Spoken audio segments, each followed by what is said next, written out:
रामकृष्ण हरी। आज आहे एकादशी। सर्व वैष्णव भक्तांना एकादशीच्या खूप खूप शुभेच्छा।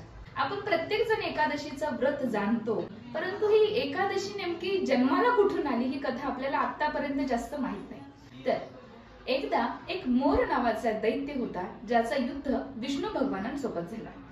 जेव्हा या दोघांचं युद्ध झालं तेव्हा सांगतात मोर नावाचा दैत्य यानं युद्धभूमी सोडली आणि पळून गेला। आणि सांगतात हा पळून गेल्याच्या नंतर भगवान विष्णू बद्रिकाश्रम मध्ये गेले आणि तिथे जाऊन हेमवती नावाच्या गुफेमध्ये बसले। हा मोर नावाचा दैत्य त्यांच्यावरती आक्रमण करण्यासाठी, युद्ध करण्यासाठी पुन्हा एकदा आला आणि तेव्हा भगवान विष्णू योग निद्रेमध्ये होते। आता सांगतात जेव्हा भगवंत योग निद्रेमध्ये असतात त्यावेळेला भगवंताची शक्ती काम करत असते।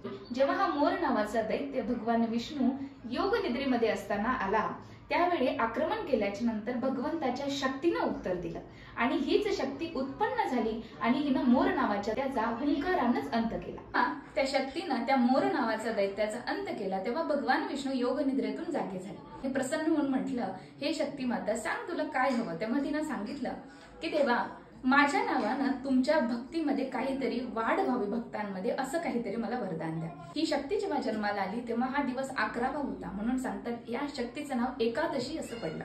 आपल्या वैष्णव धर्मामध्ये आणि परमार्थामध्ये वारकरी संप्रदायामध्ये एकादशीला विशेष महत्व आहे। महिन्यामध्ये आपल्याकडे 2 एकादशी येतात, 15 दिवसे एक एकादशी, आणि त्याच्यामुळे एकादशीचं पुण्य सगळ्या व्रतांपेक्षा खूप श्रेष्ठ सांगितलं जातं।